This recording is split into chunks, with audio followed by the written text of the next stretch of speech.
One of the questions, again, we receive a lot as well, if I have scoliosis, how do we fix it? So just a quick review of what causes scoliosis, and we'll talk about our approach to working together as a team to fix it. So remember that, I know that most of you know, again, the spine should be straight. If it's straight, ears level, shoulders level, hips level. It means the spine will be functioning normally under gravity. And from the side, we have the curves forward in the neck, back and forward in the lower back. And those curves, remember, those are our leverage arms to help us to absorb gravity. And those curves give us strength, they give us flexibility. And the first thing we find with scoliosis is that instead of the head, which on average weighs about 10 pounds, this is a shot put here, just like you do for track and field, the head should be absorbed, the head gravity coming down should be absorbed by this curve in the neck. As all the curve is there, the head's on top of the shoulders. One of the first things we see is that the head comes forward in relationship to the center of gravity. And that leverage arm then, when it comes forward, we lose the curve here, and the spine wants to buckle and put a curve in this dimension. So I guess the best way to look at that, if you think about it this way, my skull's here, protecting my brain, my curve's here holding my head up. Well, this is normal. I could hold, like if I was bowling, I could hold this here all day. But when the head comes forward, mechanically everything at the base is called change, and it flips. And when it flips, you saw how my elbow kicked out there.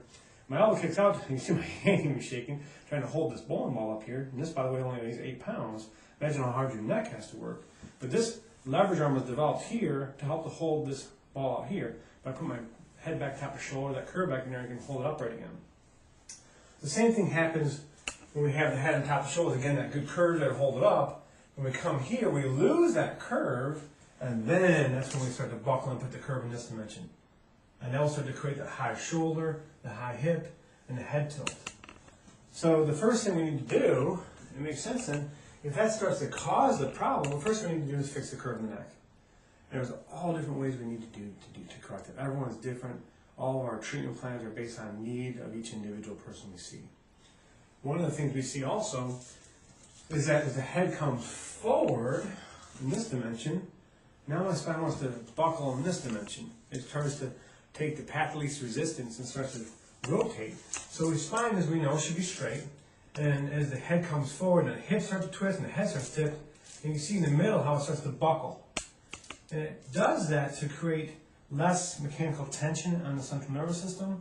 So in order to get that tension off there, we need to stop what created it, and that actually is getting the curves back in this dimension, and getting the curve back in the neck, mid-back and lower back, so we can have less tension here, so there's less need for this. And then we can unwind the hips, adjust the sacrum here in the lower back, and the head to unwind that so it straightens back up as well.